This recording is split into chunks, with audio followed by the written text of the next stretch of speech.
وزیر اسرائیل ترامپ اعلام کرده جمهوری اسلامی عامل اصلی حمله گروه تروریستی حماس به اسرائیل. Things going on with the Middle East right now that have to be silenced. You know, we had no problem with the Middle East. Everything was done. We had no problem with Iran. We had no problem with anybody. And then you had October 7th. And that was all because Iran, as you know, was not giving money to anybody because they had no money.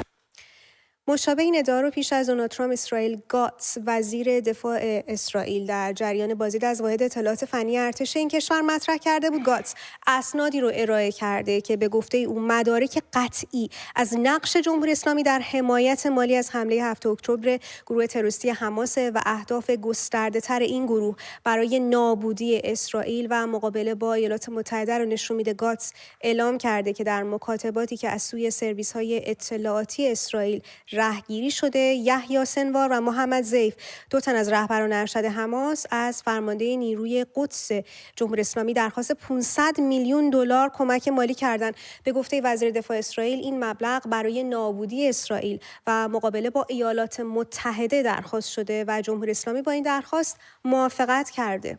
گاتس در سخنان خودش گفته ایران سر ماره، این کشور همچنان به تامین مالی و ترویج تروریسم در همه جبهه‌ها ادامه میده. شرایط نیابتی‌های جمهوری اسلامی در عراق امروز با انتشار گزارشی به مرکز توجه ها بدل شد.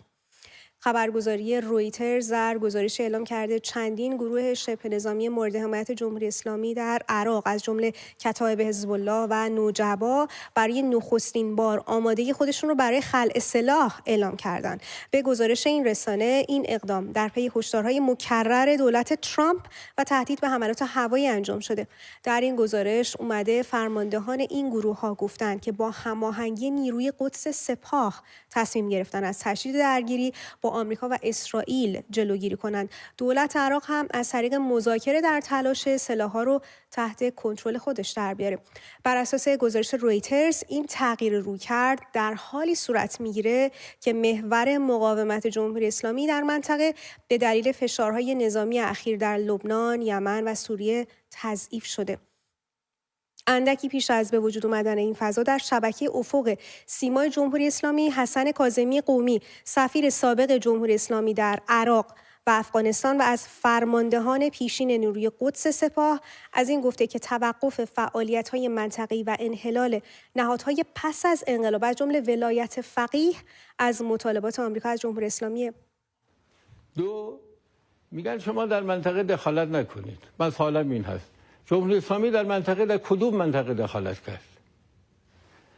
امریکایی ها بودن که آمدن در افغانستان، امریکایی ها بودن که در سال 2003 آمدن در عراق اشغال کردند. گام اول شکل خاورمیانه جدید رو از عراق شروع کرده بودند. مثلا شد آقای بوش پسر اعلام کرد که گزینه نظامی علیه ایران در همون مقطع مطرح کردند. بله.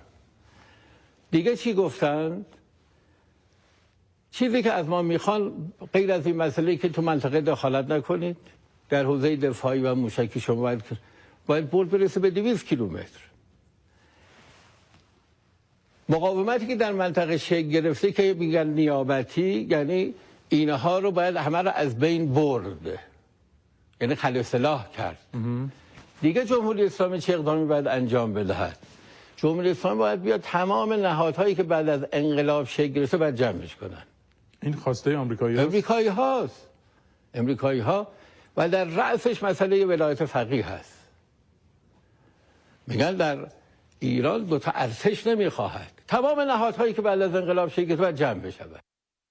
من که شرط رو بررسی بکنم از آقای بهزاد مهرانی تحلیلگر سیاسی دعوت کردیم که همراه با بشن. جناب مهرانی سپاس از این که دعوت ما رو پذیرفتیم. مطرح شدن این که عامل اصلی حمله گروه تروریستی حماس به اسرائیل جمهوری اسلامی هست از سوی ترامپ و اسنادی که وزیر دفاع اسرائیل ارائه داده و در واقع همزمانی این با میزبانی ترامپ از بنیامین نتانیاهو، آیا پیام خاصی داره به باور شما و هدفی رو داره دونالد ترامپ دنبال میکنه؟ این اسناد بسیار اسناد مهمی هستند و این همزمانی البته با این سفر نتانیاهو اینا بی دلیل نیستش.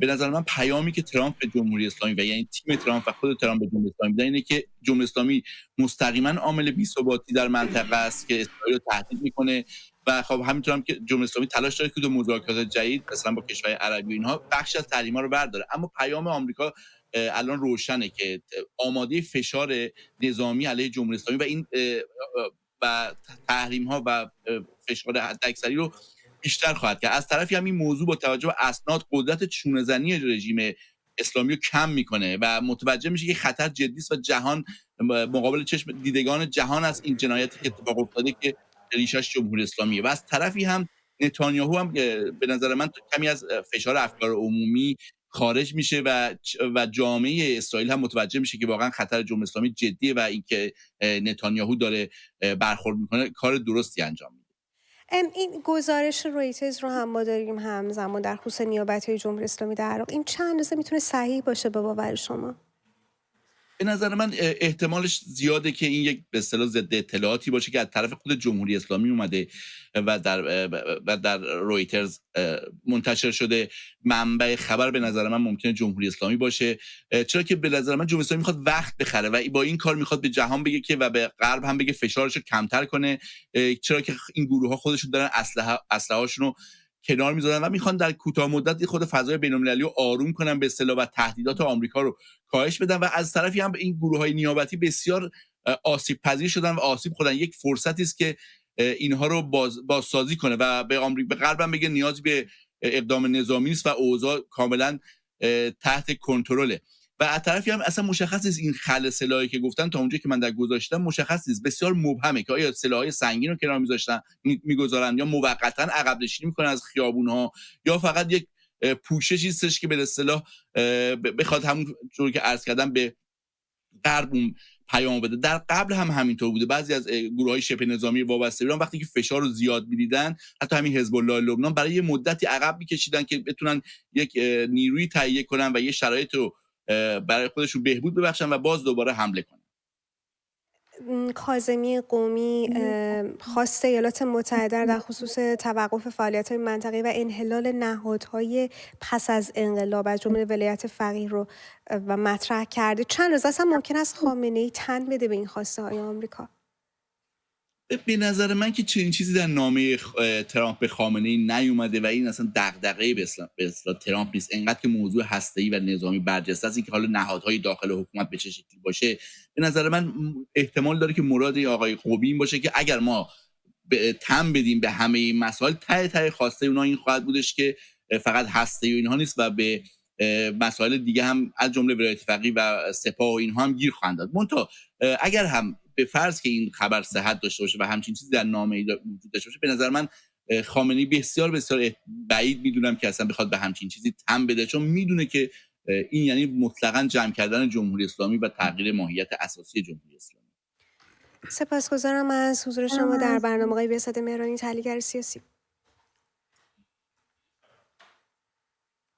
بله، و مسعود پزشکیان در اظهاراتی گفته جمهوری اسلامی به مذاکره باور داره اما به هر قیمت مذاکره نمیکنه. پزشکیان گفته ما دنبال جنگ، ناآرامی و بمب هسته‌ای نیستیم، به دنبال مذاکره هستیم، اما آمریکایی ها هم باید ثابت کنن که به دنبال مذاکره هستند. پزشکیان در ادامه گفته اینکه ایران قصد استفاده غیر صلح آمیز از برنامه هسته‌ای خودش رو نداره صرفاً حرف اون نیست، بلکه فتوای شرعی خامنه‌ایه. وزیر خارجه نظام هم در گفتگو با خبرگزاری حکومتی تصنیم گفته پیشنهاد مذاکره مستقیم با آمریکا به دلایلی که مکرر گفته شده مورد پذیرش ما نیست، ولی ما آمادگی مذاکرات غیر مستقیم رو از طریق کشور عمان داریم. عراقچی گفته توپ در زمین آمریکاست که به پیشنهاد جمهوری اسلامی پاسخ بده، اگرچه ما عجله‌ای نداریم. وزیر خارجه جمهوری اسلامی در مورد بعضی از اسامی که درباره مذاکره کنندگان مطرح میشه گفته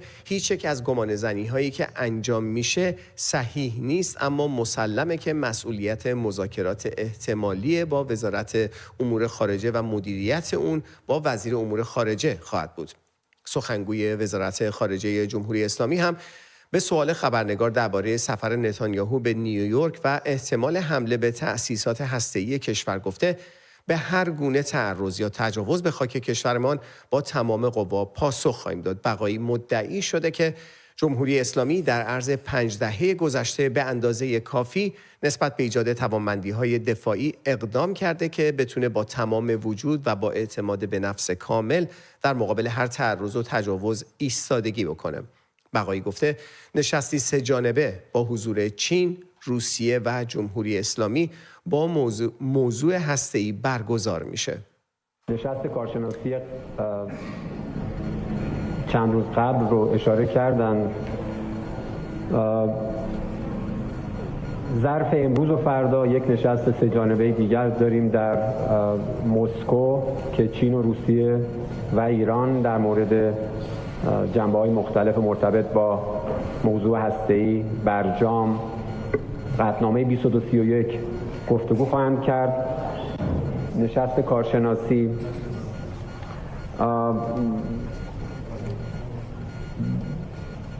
در سطح میانی هست، در سطح کارشناسی بخش حقوقی ما درگیر هست